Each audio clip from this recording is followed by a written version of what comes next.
tugiye mu kiraro. Izi ni inkongoro dukoresha ubu nyine, inkongoro kubera impamvu z'ibiti inkongoro zarashize. Reka tuje kunywa amata mu kiraro dukurikije. Izi ni inkamwa turahagije, ngo rero tuzisangishe imbogazi. Tugiye kwahura inkamwa zisanga imbogazi, mu wundi mwanya turaza kuragira.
mwamuzanyibutse ujya musaraba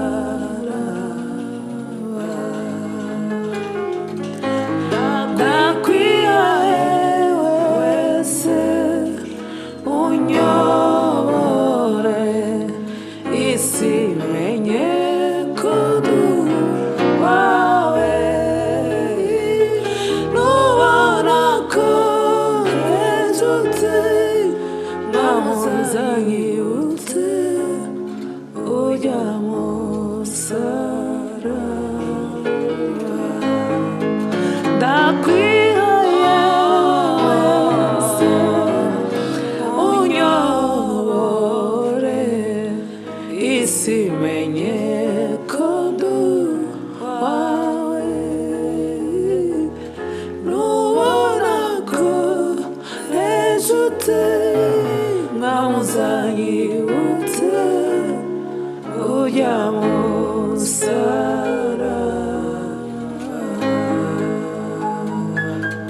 nubona ko ejute mwamuzanyibutse ujya musaraba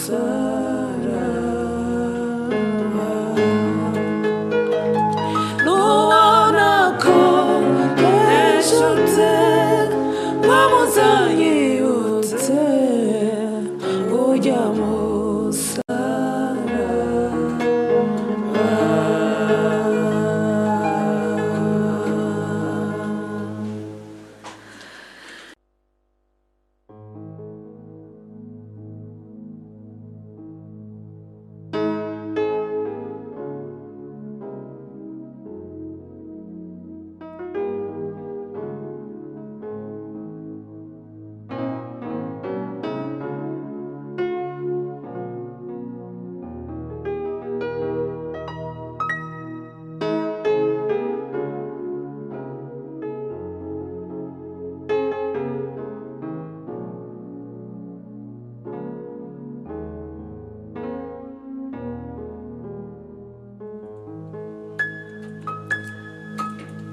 Dorisi kwiyakanye uburaura bikumusaya nanjye ndavuga ni Yesu iwanjye arahari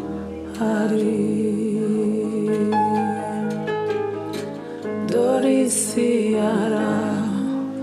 kwiyakanye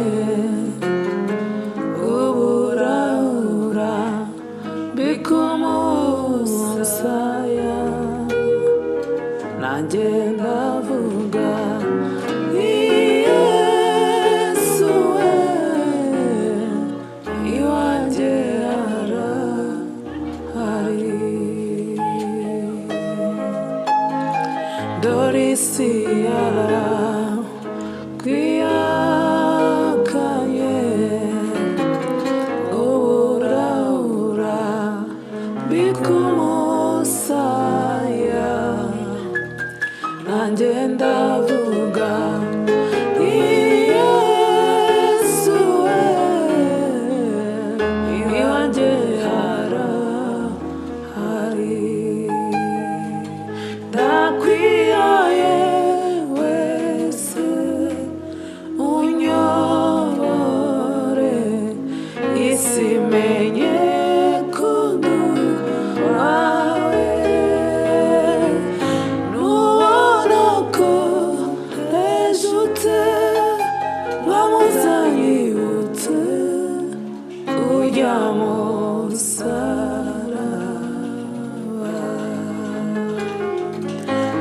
ndakwihaye wese unyobore isi menye ko ndi uwawe